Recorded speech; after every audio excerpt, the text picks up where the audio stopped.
কোনো video shot নেওয়া তো অনেক সহজ, কিন্তু কঠিন হলো সেটাকে এডিটিং করা এবং সেটাকে অন্যের মনের মতো পছন্দ হয় সেদিকে খেয়াল রাখা।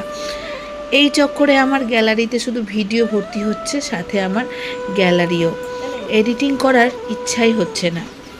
তো নমস্কার বন্ধুরা, কেমন আছো সবাই? আশা করছি ভালো আছো, সুস্থ আছো, আর আমার পরিবারেও সবাই অনেক ভালো আছে। তো ভিডিওটি ছিল সেই হোলির দিনের। হোলি কেটে গেছে প্রায় 1 মাসের উপরে হয়ে গেছে, আর কোনো রকমভাবে এডিটিং করা হয়নি আমার, অনেক রকম প্রবলেমের জন্য। তো দেখো আজকে হঠাৎ করে মনে হলো না এডিটিংগুলো করে নিই, আর আমার গোপু সোনাকে সকাল সকাল রেডি করে নিয়েছি। প্রথমে সকালবেলা গোপু সোনা রেডি হয়েছে, তারপর আমার গুড়িয়া সোনা রেডি হয়ে গেছে। প্রত্যেকবার কিন্তু আমার গুড়িয়াকে আমি নিজের হাতে সাজিয়ে গুছিয়ে রেডি করে দিই, কিন্তু এবছরও বললো যে মাম্মাম একলা একলাই সাজবে। তো দেখো কত সুন্দর সেজেছে, এর থেকেই বোঝা যাচ্ছে গুড়িয়া কিন্তু এখন অনেক বড় হয়ে গেছে, একলা একলা সাজতে শিখে গেছে, একলা একলা নিজের কাজ করতে শিখে গেছে।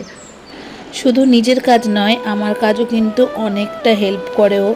এখন যখন ও বুঝে গেছে মাম্মাম কিছু করতে পারছে না, ও কিন্তু সব সময় চেষ্টা করে আমাকে সাহায্য করার। আর দুষ্টুমি অনেক কমে গেছে আগের থেকে।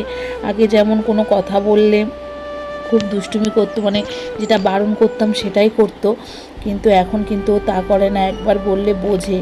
তো সব সময় ছোটোবেলা থেকে ওকে শিখিয়েছি আমি গোপু সোনাকে রং মাখিয়ে, তারপর বাড়ির বড়োদেরকে রং মাখিয়ে তারপরে কিন্তু রং খেলতে যেতে হয়।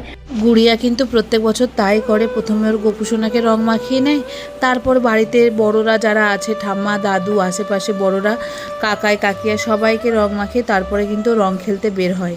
গোপু সোনাকে রং মাখানো হওয়ার পরেই কিন্তু গোপু সোনাকে নিজের জায়গায় রেখে দিয়ে এলো। আমি বললাম কটা ভিডিও শট নিয়ে নিই, তারপর তুমি খেলতে পারবে, কারণ একবার খেলতে বার হলে ও কিন্তু ওর অবস্থায় আর থাকবে না, সাজা পুরো বেকার হয়ে যাবে সমস্ত কিছু। তাই কটা শট নিয়ে নেব বলে, কটা ফটো তুলে নেব বলে ওকে দাঁড় করে দিলাম। আর এখন তো ওর পিছনে দৌড়ানো আমার পক্ষে সম্ভব নয়, আমার যা অবস্থা, সেই জন্য বললাম দাঁড়াও একটু, কটা ভিডিও শট নিয়ে নিই, তারপরে কিন্তু তুমি খেলতে যাবে। তার মধ্যে কিন্তু ওর বন্ধুবান্ধবরা বারবার আসছিল ওকে নিয়ে যাওয়ার জন্য। আমি বললাম একটু দাঁড়িয়ে যেতে, তারপর তোমরা একসাথে সবাই যাবে। তো দাদু ঠাম্মাকে রং মাখানো হয়ে গেছে, আর কটা ভিডিও শটও কিন্তু আমি নিয়ে নিয়েছি, দাদুর সাথে 2-3টে ভিডিও বানিয়ে নিয়েছে। তারপর দেখো এখন এবারে খেলা স্টার্ট হয়ে গেছে। তো ওর বন্ধু বান্ধবরা বারবার আসছিল ওকে ডাকার জন্য, আর কোথায় আর দেবে ওরা রং, ওদের দৌড়াদৌড়ি দেখছিলাম, ওকে এবার মাখাবার জন্য দৌড়াদৌড়ি করছিল। তো ওই দিনে তো মারাত্মকভাবে চন্দ্রগ্রহণ পড়েছিল হোলির দিনে, আর আমার তো ঘর থেকে বার হওয়াই বারণ ছিল। আর যেহেতু গুড়িয়া বাইরে বাইরে ঘুরছে, আর আমি টেনশানে ঘরে থাকতে পারবো না, সেই জন্য কিন্তু ওর পিছন পিছন বারবার আমি যাচ্ছিলাম ওকে ডাকার জন্য, একটু ঘরের মধ্যে থাকার জন্য।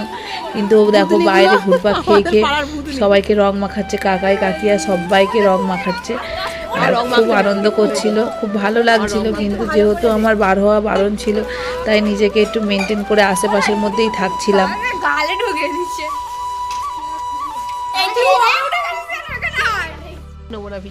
আমি আর আমার ফুচকি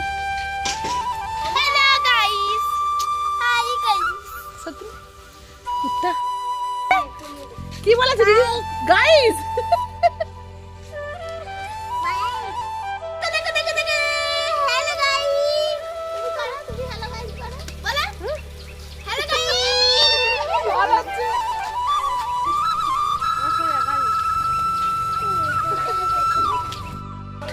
এখন যা অবস্থা, ফিচকারির রং কিন্তু কারোর গায়ে দেওয়া যাবে না, যা দিনকাল পড়েছে। তাই দেখো পুকুরের মধ্যে ফিচকারির রং ভরে আর সব ছুটছে, আর পিসিরা চলে এসছে রং মাখানোর জন্য, সবাইকে হোলি মাখাচ্ছে গুড়িয়া।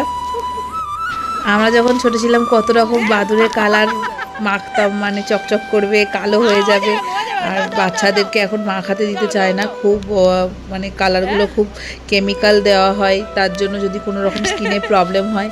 বাবা মারা আগে থেকে অনেক সচেতন হয়ে গেছে, কিন্তু আমরা তো আমাদের বাবা মার কথা শুনতামই না, এই হচ্ছে ব্যাপার। সবাই বলে নাকি এখনকার বাচ্চারা অনেক দুষ্টু, সত্যিই কি তাই?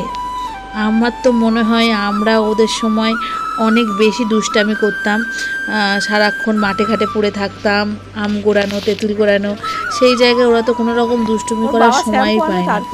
তবুও সবাই বলে বাচ্চারা দুষ্টুমি করে এখনকার বাচ্চারা, কিন্তু এখনকার বাচ্চারা বেশি ইন্টেলিজেন্ট হয়, সেটা মানতে হবে সবাইকে।